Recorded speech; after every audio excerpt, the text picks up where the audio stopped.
방송에서 제공하는 투자 정보는 투자 판단에 대한 조언입니다. 방송에서 제공하는 주식의 가치, 가격 상승 및 가격 하락에 대해서는 방송사에서 보장하지 않습니다.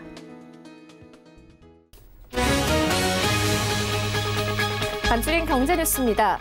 뉴욕 증시에서 주요 지수는 중동 긴장이 완화된 반면 미국과 중국의 무역 합의 낙관론은 강화되면서 상승했습니다. 뉴욕 증권거래소에서 다우존스 지수는 0.74%, S&P 500 지수는 0.67%, 나스닥 지수는 0.81% 상승하며 거래를 마쳤습니다. 트럼프 대통령이 이란에 대한 제재 확대를 승인했다고 밝혔습니다. 트럼프 대통령은 현지 시간 9일 백악관에서 기자들과 만나 이미 추가 제재안이 완료됐으며 제재를 확대했다고 말했습니다. 다만 새로운 제재가 어떤 개인이나 기업에 영향을 미칠 것인지에 대해서는 언급하지 않았습니다. 정의용 청와대 국가안보실장이 현지 시간 8일 트럼프 대통령을 면담한 것으로 확인됐습니다.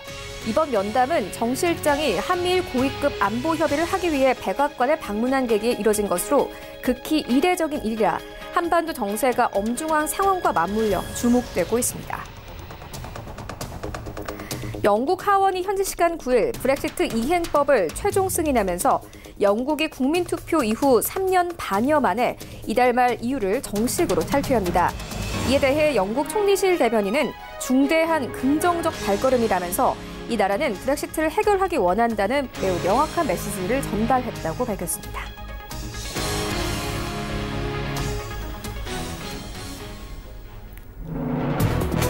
네, 시청자 여러분 안녕하십니까. 출발 증시 월드 1부 시작합니다. 최윤입니다. 어제 우리 증시 양시장 모두 상승하며 거래를 마쳤습니다. 전날 뉴욕 증시 3대 지수가 모두 상승하며 거래를 마쳤죠.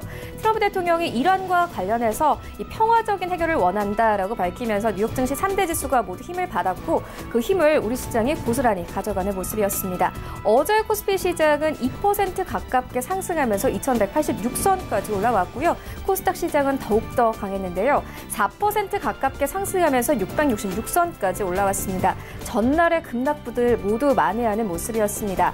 더불어서 어제 외국인들 삼성전자 중점적으로 매수해주면서 삼성전자는 2년 2개월 만에 다시 한번 신고가를 경신했습니다. 네, 그리고 외환 시장도 점차 안정을 찾아가는 분위기인데요. 원달러 환율이 전날에는 1179원대까지 터치를 했습니다. 하지만 어제 시장 70원 이탈되고 60원대마저 이탈이 되고 59원대까지 내려오면서 외환 시장은 마감됐습니다. 이런 가운데 간밤 뉴욕 증시 3대 지수 다시 한번 힘을 받았는데요.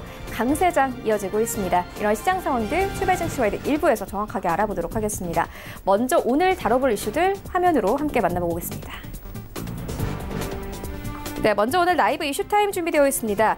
당정이 비무장지대 인근 지역을 포함한 군사시설 보호구역의 추가 해제 완화를 검토한다고 밝히면서 어제 시장에서 남북 경협주가 강세를 보였습니다. 함께 전체적인 투자 의견 들어보도록 하겠고요.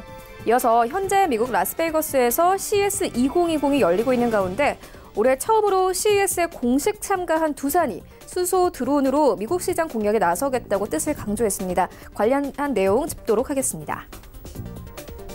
네, 이어지는 월가 산책 시간에는요.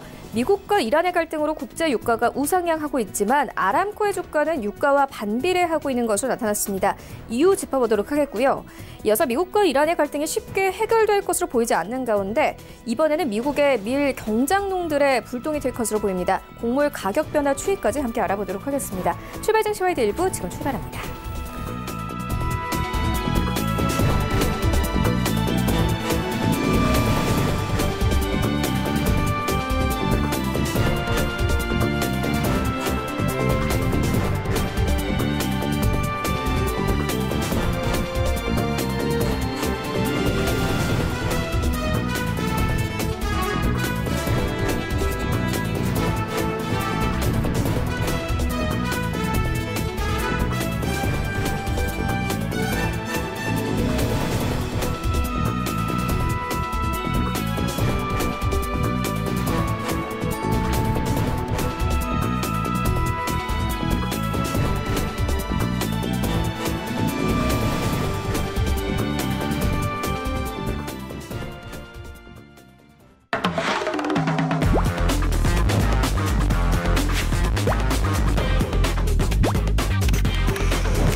네, 국내 시장 쟁점 함께 분석해 보도록 하겠습니다. 라이브 이슈 타임인데요.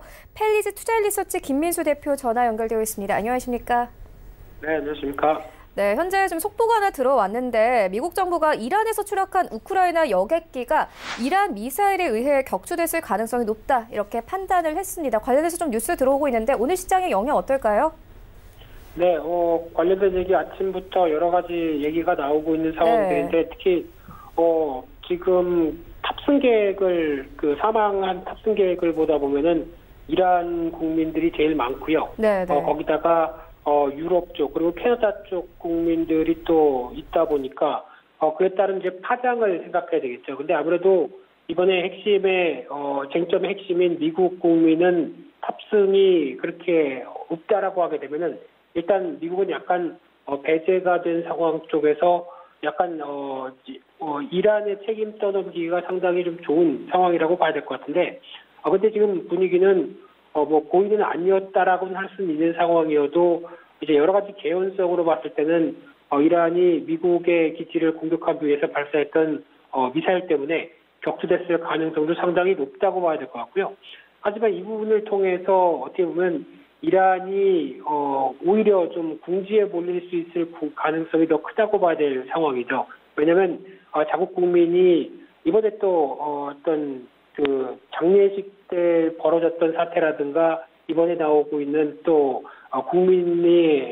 자국 국민이 많이 희생이 됐다라는 부분을 봤을 때는 오히려 군사적인 여러 가지 방안을 썼었을 때에 대한 부작용들이 좀 더 커지고 있다는 관점으로 봤을 때 이란의 어떤 입지가 더 위축된다는 관점 쪽으로 바라봐야 될 것 같고요. 따라서 결론적으로 보게 되면은 이로 인해서 새롭게 어떤 쟁점이 확대가 돼서 지정학적 리스크가 더 커질 가능성보다는 오히려 어떤 이란에 대한 어떤 시시비비를 가렸었을 때 나올 수 있는 위축세가 좀 더 이어질 가능성이 높다라고 하게 되면 아무래도 시장에 미치는 역할이나 변화 쪽으로는 그렇게 크게 나올 가능성은 좀 제한되지 않을까 그렇게 바라보고 있는 상황들입니다. 네, 알겠습니다. 어제 강세 보인 종목들 좀 짚고 가도록 하겠습니다. 어제 남북 경협주가 강세를 보였습니다. 당정이 이 비무장지대 인근 지역을 포함한 군사시설 보호구역의 추가 해제 완화를 검토한다 이렇게 밝히면서 관련 종목들이 크게 튀어 올랐는데요. 관련한 주가 흐름 어떻게 보고 계십니까? 네, 어제는 딱 그냥 시장에서 중소형주가 강한 모습들, 특히 코스닥 시장이 빠르게 반등 시도가 좀 더 강하게 이어지면서 그에 따른 또 테마의 한쪽으로 작용을 했다는 쪽으로 보여지고 있는데 결론적으로는 별로 사고 싶지는 않습니다. 특히 남북경협주 관련돼서 어떤 대표적인 부산산업, 유신, 대하TI 거기다가 이제 DMZ 개발 관련된 쪽으로 삼룡물산, 일신석재 이런 쪽으로 움직이고 있는 상황들인데 어제 나왔던 뉴스를 몇 가지 보게 되면은 통일부 장관이 남북철도와 도로를 연결하기 위해서 정밀 조사를 준비하고 있다라고 어떤 답변을 했던 부분들이 아무래도 투자 심리는 긍정적으로 미쳤다고 봐야 될 것 같고요. 게다가 또 문재인 대통령의 신년사에서도 남북 교류나 협력을 위한 사업들을 계속 추진하겠다라는 쪽인데 약간 좀 일방적인 느낌이죠. 북한은 아무 대답이 없습니다. 게다가 또 이번에 여의도 면적의 한 26배에 해당되는 군사시설의 보호구역을 추가 해제했다라는 관점 쪽에서 해제 지역을 보다 보면은 79%가 강원도입니다. 그러다 보니까 이제 DMZ 관련돼서 인근 지역 그리고 좀 더 군사시설과 관계가 없는 쪽은 다른 쪽으로 활용하겠다는 정부의 의지를 보이는 만큼 그에 따라서 관련주들이 움직인 게 현실적인 모습들이었지 않나 생각되고 있는데요. 하지만 여기서 중요하게 바라봐야 될 상황들이 지금 작년 초나 아니면은 그 전에 정부가 추진하고 있던 북한과의 관계를 개선시키고 그에 따라서 여러 가지 변화를 끌어가던 시기와는 지금은 완전히 많이 바뀐 시기죠. 쉽게 말씀드리면은 북미 간의 협상이 지금 핵과 관련된 협상이 거의 안개 속 국면으로 들어가고 있는 상황 쪽에서 또 하나 북한은 지금 작년 크리스마스 때를 기점으로 해서 우리는 다른 길을 모색하겠다. 안쪽과 함께 이제는 미국도 비난하고 우리 정부는 거의 원색적인 비난까지 들어오는 상황 쪽에서 지금 당장 그렇다고 해서 북한이 분위기를 바꿀 가능성은 좀 없다고 봐야 될 것 같고요. 게다가 지금 어떤 금강산 관광 같은 경우도 제재를 풀어주지 않는데 우리가 그냥 독자적으로 남측 시설 다 제거하고 우리가 알아서 꾸려가겠다라고 하는 의도도 좀 나오고 있는 만큼 아직 쉽게 말씀드리는 부분들과 함께 연결시켜 보게 되면 남북 관계에 대한 경색이 계속 같이 이어지고 있는 상황 속에서 어떻게 보면 우리 정부만 어느 정도 계속 추구를 하고 있고 북한은 답이 없다라고 하게 되면 어떤 관계 개선과 함께 나아갈 수 있는 남북 간의 사업들은 아직 우리 무중이라고 봐야 되겠죠. 그런 쪽에서 종목들이 움직이는데 대응할 여력은 별로 없다라고 보는 게 맞을 것 같고요. 따라서 결론적으로는 지금 분위기가 그렇게 크게 개선되지 않는 가운데 종목들의 움직임이 좀 더 빨랐다라고 하게 되면 또 마찬가지 기대감일 수밖에 없는 상황들입니다. 따라서 어떤 본격적으로 남북 경협 관련된 종목들을 대응을 하겠다라고 하게 되면 적어도 북한의 태도가 변화되는 모습들을 확인해야 될 것 같고요. 그에 따라서 어떤 다음 단계, 즉 북미 간의 협상이 다시 테이블로 들어오는 여러 가지 징후들이 확인돼야 적어도 기대감과 함께 움직일 수 있는 국면들인데 지금은 대답 없는 너에 대해서 어떻게 보면 아무것도 지금 확인할 수 없는 상황이라고 하게 되면 주가만 먼저 움직였다. 이렇게 보는 게 맞다고 봐야 될 것 같습니다. 네, 알겠습니다. 이어서 다음 이슈로 옮겨가 보도록 하겠습니다. 현재 라스베이거스에서 CES 2020이 진행 중인데요. 두산 같은 경우에는 수소 드론으로 미국 시장 공략에 나서겠다 이렇게 뜻을 강조를 했습니다. 관련해서 어떻게 보고 계십니까? 네, 앵커님은 라스베가스 가보셨습니까? 네, 전 가본 적 있습니다. 네, 한탕 하셨겠군요. 네네. 네. 그런 쪽이 아니라 라스베가스는 그냥 CES로 유명한 동네 이렇게 알려져야 될 것 같습니다. 네네. 솔직히 라스베가스는 카지노 산업이 마카오에도 못 따르는 아직 지금 부분으로 보게 되면 많이 좀 정체돼가는 모습들도 보여지고 있는데 결론적으로 지금 포인트는 그게 아니죠. 이제 CES 관련된 쪽으로 포커스를 맞추게 되면 이번에 두산이 처음 CES 참가했다고 얘기를 합니다. 좀 많이 의아한 상황들인데 두산과 IT 쪽이 뭐가 연관이 있을까라고 생각하시는 분들도 많을 걸로 보여지고 있는데 두산뿐만 아니라 이제 SK 이노베이션이라든가 그동안 지금 기존의 전통 산업을 유지했던 회사들 같은 경우도 이제 CES에 대해서 많이 관심을 보이고 거기에 참여하려고 하는 의도가 높다라는 점에 대해서 먼저 주목을 해야 될 것 같고요. 그만큼 기존의 전통 산업, 즉 저희가 알고 있는 어떤 산업혁명 이후에 나오는 여러 가지 변화를 봤었을 때 이런 어떤 중화학 산업 가지고는 글로벌 수요가 충분히 이를 따라가지 못하는 상황들이 나올 수밖에 없는 흐름들이고요. 그만큼 정체가 된 산업 쪽에서 뭔가 변화를 시도하겠다라고 하게 되면 당연히 IT와 뭔가를 결합시켜야 됩니다. 그런 상황 속에서 이번에 CES도 그런 변화가 많이 보였다라고 봐야 될 것 같고요. 그런 차원으로 봤을 때 두산도 우리도 이제 단순하게 과거의 전통적인 산업 쪽으로만 연결되는 회사가 아니다. 이제 신기술을 보여주면서 앞으로에 대한 새로운 산업들을 많이 끌고 가겠다라고 하는 계획들을 보여줬다는데 가장 먼저 의도가 있다고 봐야 될 것 같고요. 따라서 이번에도 두산이 참가하면서 에너지 쪽이라든가 건설기계, 로봇, 드론 쪽에서 어떤 여러 가지 새로운 분야에 대한 청사진을 보여줬다라고 하는데 눈길을 끌 수 있을 것 같고요. 특히 가장 눈길을 끄는 것 중에 하나가 수소 전지를 활용한 드론이라고 봐야 될 것 같습니다. 이번에 북미 시장에 출시를 하기 시작하면서 올해 매출을 한 100억 원까지 목표를 삼는 상황들이고요. 게다가 또 협동 로봇이라고 하는 즉 어떤 산업용 로봇 쪽에서 사람의 손으로만 이어질 부분이 아닌 로봇의 힘까지 가세되면서 나올 수 있는 변화까지 한 500억 정도 매출을 목표로 하겠다라는 쪽으로 나오고 있는데 두 가지 흐름을 보게 되면은 일단 기반이 약간 전통산업 쪽에 기반이 맞춰져 있으면서 새로운 분야를 같이 가세를 시켜서 이에 따라서 부가가치를 좀 올리는 역할 쪽에 했다는데 눈길이 끌고 있는 상황들이고요. 특히 이제 드론 같은 경우도 기존에는 이제 어떻게 보면 전기 충전으로 인해서 드론을 날리는 흐름들이었는데 올해 수소 전지를 씀으로 인해서 효율이 더 높아질 수 있다라는 관점들이다 보니까 이에 따라서 부각을 받는 모습들이고 그러면 당연히 수소 전지와 관련된 쪽에 두산 퓨얼셀도 이에 따른 변화를 기대를 할 수 있는 상황들인데 특히 두산 퓨얼셀 하게 되면은 연료전지의 원천 기술을 바탕으로 해서 이 수소 관련된 전지에 대해서 강점이 있는 회사죠. 그러다 보니까 이제 발전용 그리고 주택용 연료전지 제품을 생산을 하면서 특히 작년 10월 달에는 세계 최초로 드론용 수소 연료전지를 양산을 완료했습니다.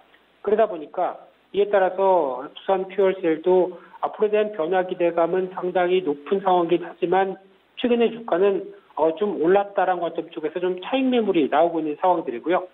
또 하나 지금 두산 쪽을 바라보면서 하나 눈여겨볼 수 있는 상황들은 두산그룹과 관련된 리스크는 아직까지 진행 중이다라는 관점 쪽에서 기존에 두산건설이 이제 두산중공업의 자회사로 편입되면서 나오고 있는 여러 가지 부진한 여파들 아직까지 시장에는 노출이 되어 있는 상황들이죠. 그러다 보니까 두산그룹주를 매매하는데 아직 그렇게 좀 꺼려진다라고 한다고 하더라도 그래도 그와 조금 떨어져 있는 회사 두 회사죠. 대표적인 두산솔루스나 두산 퓨얼셀 같은 경우는 그래도 중장기적으로는 관심이 필요하다고 봐야 될 부분들이고요.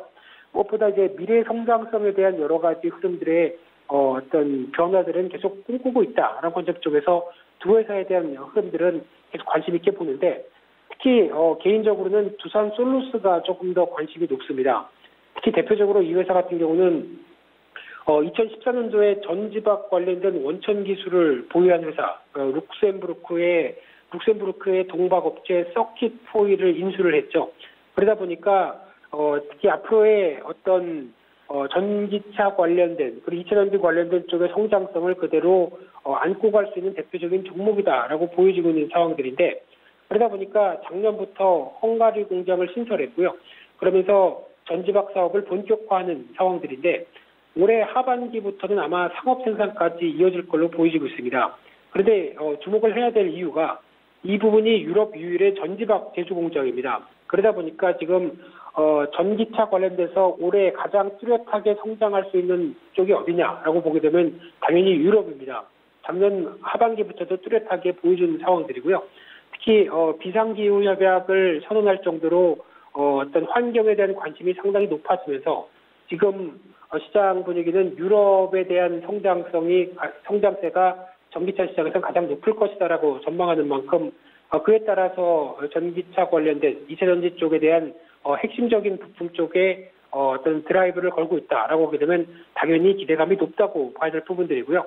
당장의 실적보다는 지금 주가가 그렇게 싸지는 않을 수 있습니다. 하지만은 작년 매출이 한 2,600억대 정도로 생각을 하고 있는데 2023년도 가게 되면 1조 원대까지 목표를 하고 있는 만큼 그에 따른 빠른 성장세가 기대된다라고 하게 되면 당연히 관심 있게 봐야 될 종목이라고 생각되고 있고요. 근데 주가는 최근에 좀 전기차 관련된 부분들과 함께 좀 올랐죠. 그렇기 때문에 단기적으로 대응하는 것보다는 단기 좀 조정권이 들어왔었을 때 조금 더 성장성에 무게를 두고 대응하는 전략들은 나쁘지 않다. 이렇게 정리해서 말씀드리겠습니다. 네, 성장성으로 봤을 때 두산솔루스 눈여겨볼 만하다 이렇게 짚어주셨습니다. 이어서 어제 강세 보였던 종목들 다시 한번 짚어보도록 하겠습니다. 화장품주가 3일 연속 주가 상승세를 띄웠습니다. 시진핑의 방한 소식과 함께 관련 종목들이 계속 들썩이고 있는데요. 앞으로의 주가 방향은 어떻게 보고 계십니까? 네, 시진핑이 주석이라고 붙여주셔야죠. 네, 시진핑 주석이 방한을 하면서 한한령 해제에 대한 기대감이 상당히 높으면서 주가가 올라왔다라고 중국 소비주에서 많이 얘기를 하고 있는데 실상은 그렇지는 않습니다. 오히려 다른 여러 가지 객관적인 데이터가 중국 소비주가 회복할 만한 흐름들을 보여주고 있다라는 데 가장 먼저 무게를 두셔야 될 것 같고요. 지금 이제 시진핑 주석 방안의 한한령 해제는 덤이라고 봐야 될 것 같습니다. 그렇게 되면은 오히려 더 중국 소비주가 날개를 달 수 있다라고 보는 게 맞지 않나라고 생각되고 있는데 첫 번째는 중국 관광객 유입이 속도가 생각보다 많이 빠르게 이어지면서 사드 배치와 관련된 쪽의 숫자들, 그러니까 쉽게 말씀드리면 2016년도 사드 배치 전에 중국 관광객들이 단체 관광객과 함께 이어졌던 숫자를 보게 되면 한 800만 명 가까이 되고 있고요. 그 이후로 많이 반토막까지 났다가 작년 같은 경우는 600만 명 정도까지 회복이 된 상황들인데 특히 그렇다고 한한령이 본격적으로 해제되느냐? 그렇지도 않은 가운데 600만 명까지 회복됐다라고 하게 되면 이 부분에 대한 기대감이 상당히 높다고 봐야 될 흐름이고요. 또 하나 화장품 관련된 수출도 상당히 데이터가 잘 나오고 있다. 이 두 부분이 가장 중요한 핵심적인 어떤 팩트가 아닌가 생각되고 있고요. 또는 중요한 부분들은 관광객 관련돼서 단체 관광객이 없어도 자유 관광객만으로도 충분히 커버가 된다라고 볼 수 있는 상황들인데, 작년 중국의 상해와 광둥성 중심에 방한한 중국인의 자유여행객은 사상 최고 수준까지 증가가 됐습니다. 그래서 아마 저희가 이제 단체 여행객에 너무 목을 맬 필요는 없다고 생각되고 있는 게, 중국도 이제 해외여행이 점점 더 이제 보편화되기 시작하죠. 그러면은 우리나라도 마찬가지겠지만 과거처럼 이제 깃발을 보고 우르르 몰려다니는 그런 단체 여행객이 주가 되는 게 아니라, 이제 내가 가고 싶은 곳을 이제 찝어서 가겠다. 그리고 충분히 내가 보고 싶은 거, 먹고 싶은 거 먹겠다라고 하는 자유여행객이 오히려 대세가 될 수 있다라고 하게 되면, 이 부분이 중국 정부의 어떤 의도와는 다르게 자유여행객 중심으로 여러 가지 변화가 나올 수 있겠다라는 쪽도 눈여겨볼 수 있는 상황들이고요. 그러면 이제 추가적으로 단체 관광객까지 회복된다. 그러면은 오히려 지금 플러스 알파로 더 중국 소비주의 날개를 달 수 있는 상황이라고 봐야 되겠죠. 또는 두 번째로는 화장품 수출 동향인데요. 작년 12월 달에 화장품 수출이 4억, 거의 5억 달러까지 나오기 시작하면서 33% 이상 늘어나는 상황들이고요. 10월 달부터 월별 최대 실적을 유지하고 있다라는 관점들 눈여겨볼 수 있는데, 특히 지역별로 보게 되면 더 고무적이죠. 중국향이 54% 늘었고요. 홍콩향이 40%대. 특히 홍콩 시위로 인해서 한 하반기 때 많이 위축됐다가 12월 달에 빠르게 회복되는 모습들이 나오고 있고요. 또 일본향도 일본의 관광객들이 방한하는 관광객들이 좀 줄었다고 하더라도 수출은 잘 되고 있습니다. 한 59% 가까이 늘어나는 모습들인데, 그런데 수입은 46%가 줄었습니다. 즉 어떤 일본과의 관계 때문에 노 재팬 영향 때문에 일본 건 안 쓰겠다. 근데 수출은 잘 되고 있습니다. 약간 일본 아베 총리가 보면 배 아파하겠죠. 그런 상황들이 나오면서 빠르게 무역 수지도 개선되고 있는 관점이고요. 또 베트남 쪽, 아세안 쪽의 베트남도 55%가 증가한다라고 하게 되면, 저희 기존에 알고 있던 K-뷰티의 위상들이 한풀 꺾였다가 지금 다시 살아나는 모습들이 확인된다라고 하게 되면, 지금 화장품 관련된 종목들도 다시 보자라는 쪽도 충분히 이런 수출 데이터로 확인할 수 있는 상황이라고 봐야 될 것 같고요. 또한 면세점 관련돼서 4분기 실적을 보게 되면은 10월달 그리고 11월달 상대적으로 30%대 이상의 흐름들로 나오기 시작하는 모습들이고, 평균 지출 금액도 광군제 효과까지 가세되다 보니까 28% 늘었다라고 하게 되면, 이런 부분들까지 봤었을 때 지금 면세점 쪽도 상당히 고무적이다라는 관점 쪽에서 호텔 신라가 움직이고 있는데, 하지만 이제 면세점을 바라보면서 지금까지 나왔던 부분들은 매출액 대비해서 영업이익이 부진하다, 수익성이 못 따른다라는 부분들이 가장 큰 발목을 잡았던 부분들이죠. 그런데 최근에 동향을 보게 되면 Q가 확대가 더 빠르게 되다 보니까 올해 수익성도 이제 거의 늘긴 하지만 이에 따라서 같이 늘어날 부분들이 아니겠느냐라고 하는 상황들이 제기가 되고 있고요. 게다가 또 위안화 환율이 달러당 위안화가 7위안대가 이제 무너지는 모습들이고, 거기다가 중국 지표들까지 가세가 되면서 좀 더 변하기 시작한다라고 하게 되면 좀 더 긍정적인 모습들로 변할 수 있겠다라는 관점 쪽에서 이제 드디어 면세점주까지 움직인다고 봐야 될 부분들이고요. 따라서 변화 요인을 생각하게 되면은 충분히 여러 가지 중국 소비주가 움직일 수 있을 만한 여건들이 나오고 있다는 쪽으로 보여지고 있는데, 게다가 내년이 아니라 올해죠. 한한령까지 해제가 된다라고 하게 되면 올해 탄력을 받을 수 있겠다는 관점 쪽으로 바라보고 있는 상황들이고요. 따라서 이제 중국 소비주 쪽에서는 그래도 화장품 쪽에 대한 흐름들 계속 관심 있게 보는 게 좋겠다라고 다시 말씀드리고 싶고요. 몇 차례 강조드렸습니다. 화장품 쪽에서는 딱 한 종목 밀고 있는 게 클리오입니다. 색조 시장에 대한 강자, 클리오에 대한 종목은 관심 있게 보셨으면 좋겠습니다. 네, 그렇다면 대표님, 게임주도 중국 판호 발급에 대한 기대감 좀 가져봐도 될까요? 게임주까지 확대되는 모습들은 아직은 아닐 것 같습니다.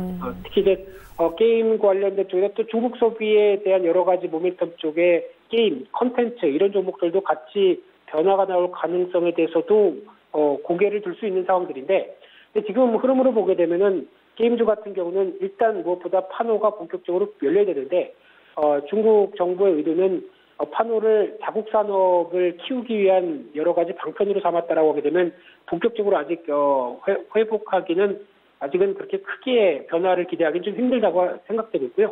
하지만 콘텐츠는 중국 정부의 의도도 물론 있긴 하겠지만은 그보다는 더 글로벌 OTT 때문에 이어지는 여러 가지 실적 변화가 나오고 있기 때문에 오히려 두 가지 중에서 하나를 선택하라라고 하게 되면 저는 게임보다는 아무래도 콘텐츠 쪽이 조금 더 빠르게 위상이 변화할 가능성이 높지 않을까 그렇게 말씀드리고 싶습니다.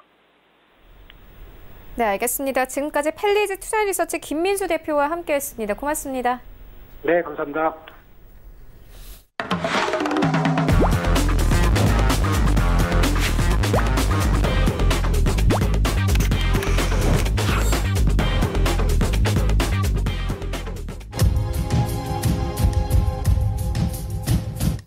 네, 이번에는 글로벌 이슈 체크해 보도록 하겠습니다. 월가 산책 시간인데요.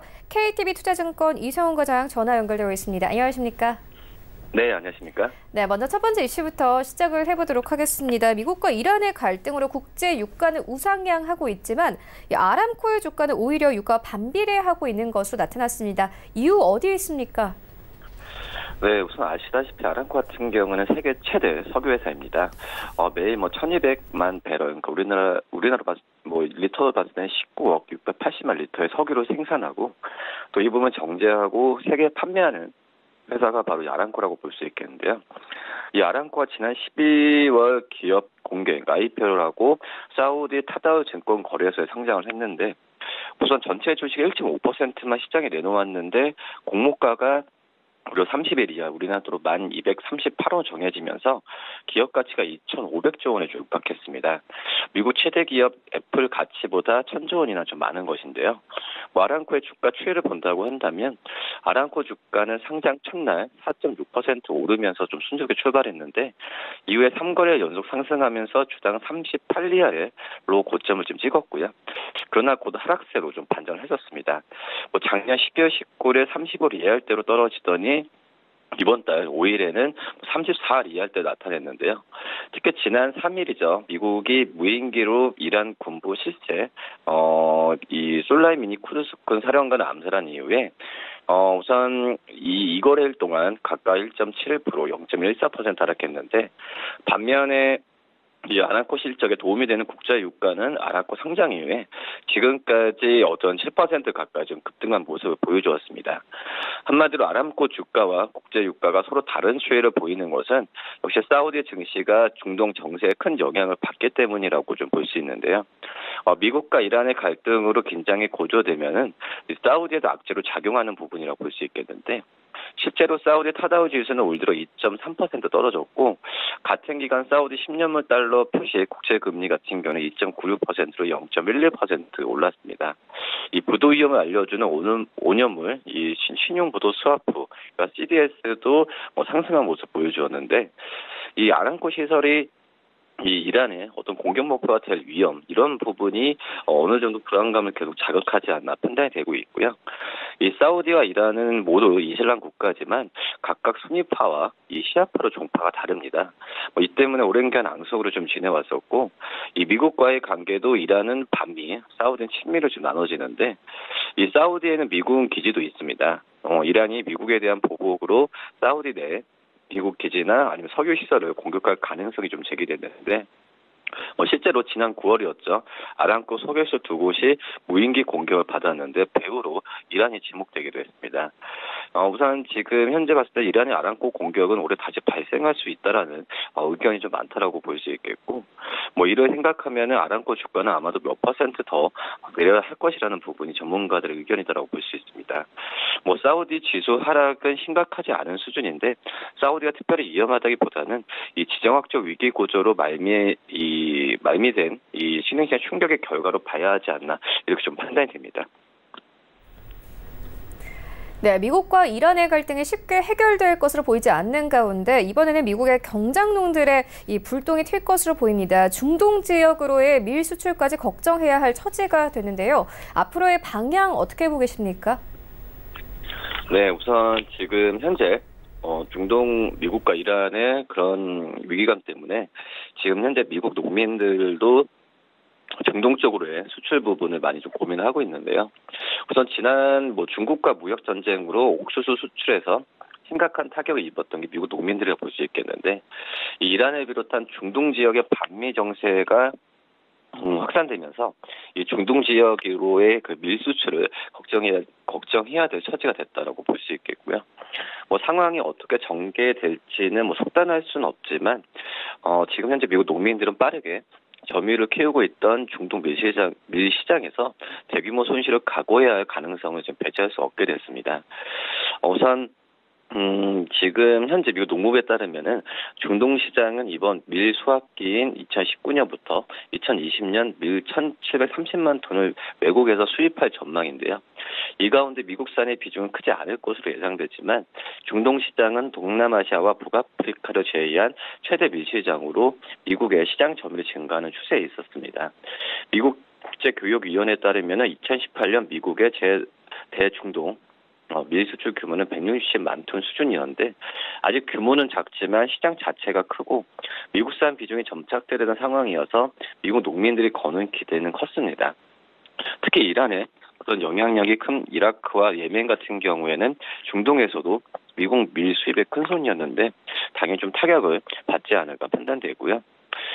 이런 지금 작년 10월까지 미국산 밀 47만 톤을 수입한 이라크는 이번 공격을 이라크 주권 침해로 규정하고 자국 내 미군에 대한 추방을 좀 결의했습니다.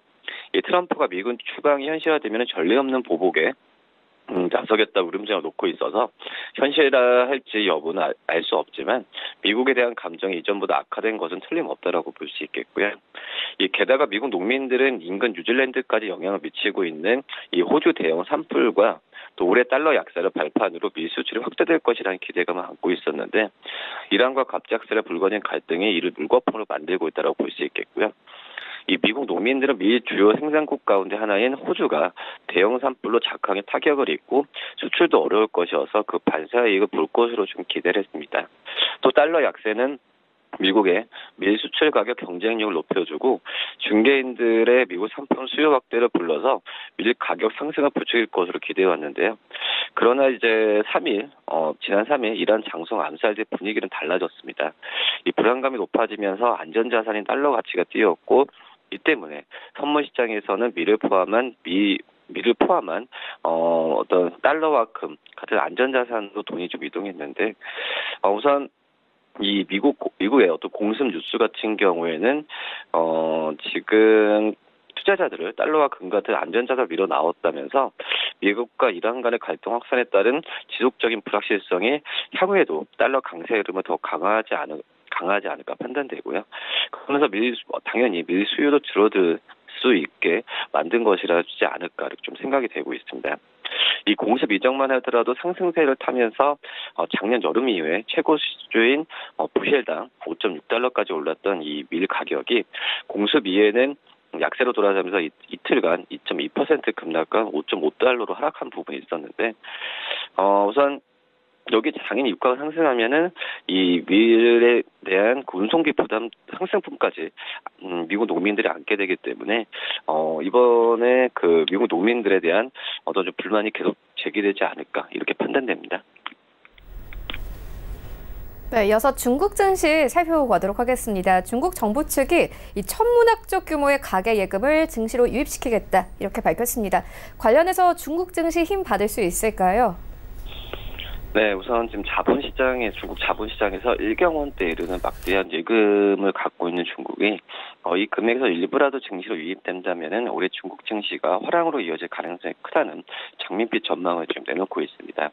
이 중국의 금융정책을 총괄하는 부처죠. 은행보험감독관리위원회는 지난 4일 발표한 올해 업무 지침에서 이 가계예금의 주식펀드 전환을 촉진한다는 내용을 포함했습니다. 이 중국 정부가 이 같은 구체적인 방안을 내놓는 것은 이번이 처음인데요. 이 주식시장으로 자금 유입을 촉진하면서 증시를 부양하기 위한 조치라고 좀 볼 수 있겠고, 현재 중국의 가계예금은 70조 위안인데요. 중국의 전체 국내 생산산 대비해서 80%에 달합니다.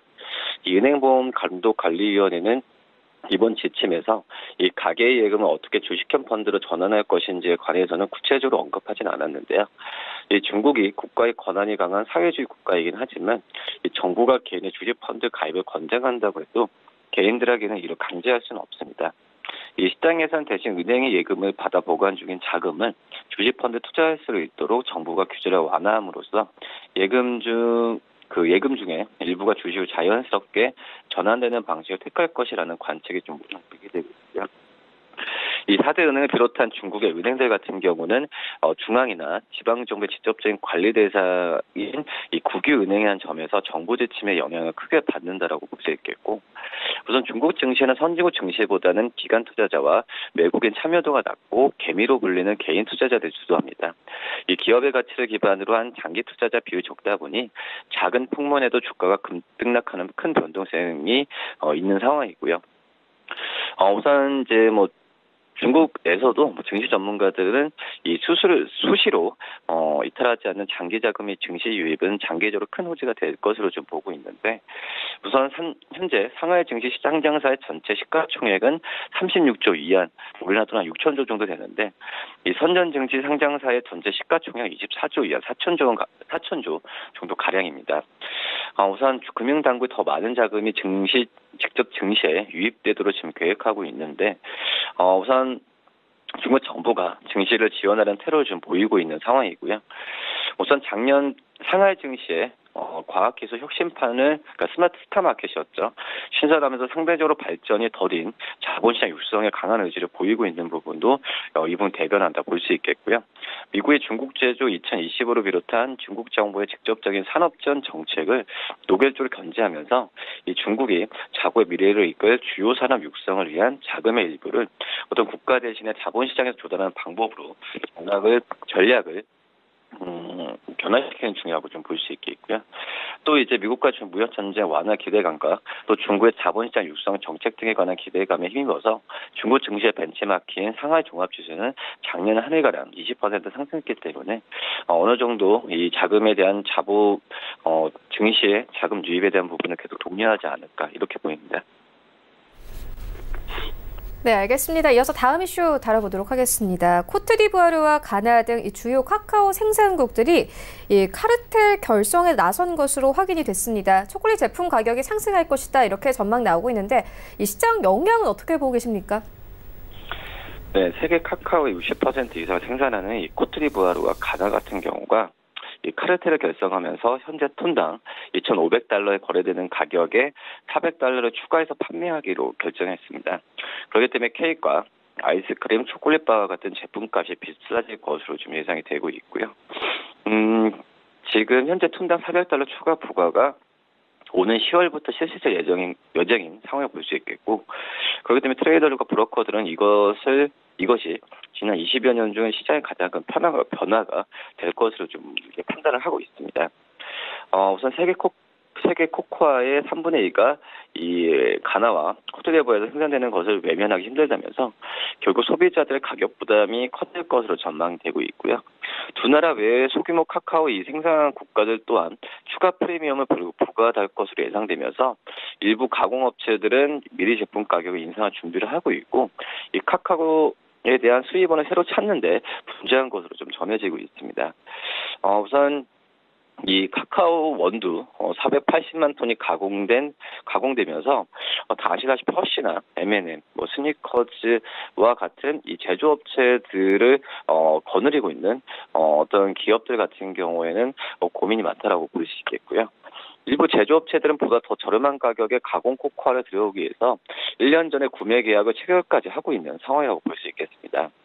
이 가나와 코트디부아르는 지난해 초콜릿 업계 대표와 가진 회의에서 이 최저 가격으로 톤당 2,600달러를 좀 제시를 했는데, 다국적 초콜릿 제조업체들은 정책이 불투명하고 또 시장에 혼란을 줄 것이라면서 이걸 거부한 상황이 있습니다. 대신 선물 가격에 프리미엄 가격이 더 없는 것에 좀 합의를 한 상태라고 볼 수 있겠고요.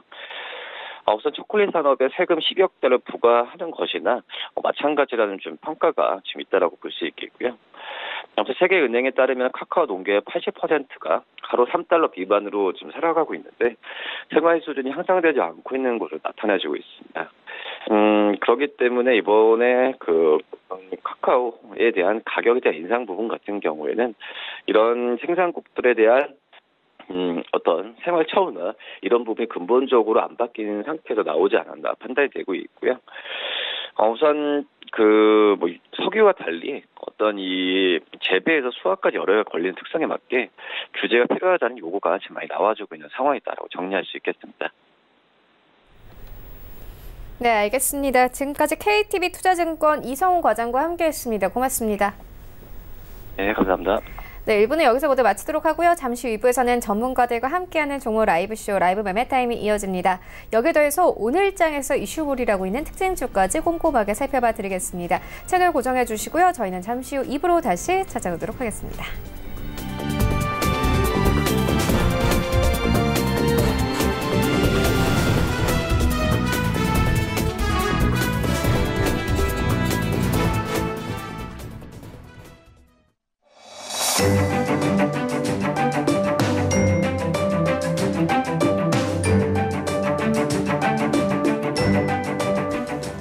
안녕하세요. K웨더 라이프스타일 예보 고광용입니다. 오늘 아침은 어제보다 기온이 다소 내려간 모습입니다. 아침 기온 살펴보면 서울이 영하 5도, 춘천이 영하 7도까지 내려가 있는데요. 집 나서실 때 어제보다 옷차림 더 따뜻하게 해주시면 좋을 것 같습니다. 한편 낮에는 기온이 올라서 서울과 춘천이 4도, 대구가 8도까지 오르겠는데요. 다만 큰 일교차로 인해 감기 걸리지 않도록 건강관리 잘 해주셔야겠습니다. 이렇게 추위가 오면 보통 대기 중에 초미세먼지가 씻겨 내려가곤 했었는데요. 오늘은 오전부터 초미세먼지 농도가 높은 지역들이 꽤나 많습니다. 강원 영동을 제외한 중부 지역과 전북, 경북은 오전에 초미세먼지 농도 나쁨에서 한때 나쁨 수준 보이겠고요. 오후에는 강원 영동과 제주도를 제외한 전국에서 나쁨 단계까지 오를 것으로 보입니다. 외출하실 때 미세먼지용 마스크 잊지 말고 착용 꼭 해주셔야겠습니다. 다음은 위성 영상입니다. 전국이 대체로 맑은 가운데 곳곳에 방무와 연무가 끼어 있어 출근길 교통안전에 유의하셔야겠습니다. 오늘은 중국 산둥반도 부근에 위치한 고기압의 영향을 받겠습니다. 다음은 자세한 지역별 날씨입니다. 중부지방 인천과 대전의 아침 기온 영하 4도로 춥게 시작하고 있습니다. 한낮에는 수원과 청주가 5도까지 오르겠습니다. 울릉도 독도는 오후 한때 약간의 비가 내리겠습니다. 이 밖의 지역은 대체로 맑은 날씨 보이겠습니다. 남부지방 광주와 전주의 아침 기온 각각 영하 2도와 영하 3도 보이고 있고 한낮에 부산이 11도까지 오르겠습니다. 오늘 바다의 물결은 동해상에서 최고 3m로 다소 높게 일겠습니다. 그 밖의 해상은 잔잔하겠습니다. 당분간 평년 이맘때 기온을 웃돌다가 다음 주 월요일에 서울이 영하 6도까지 내려가며 추워질 전망입니다. 또한 일요일과 다음 주 초반에는 제주도에 비 소식 들어 있습니다. 날씨였습니다.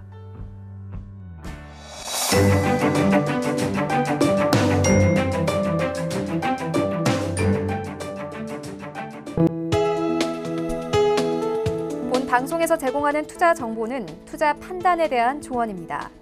방송에서 제공하는 주식의 가치, 가격 상승 및 가격 하락에 대해서는 방송사에서 보장하지 않습니다.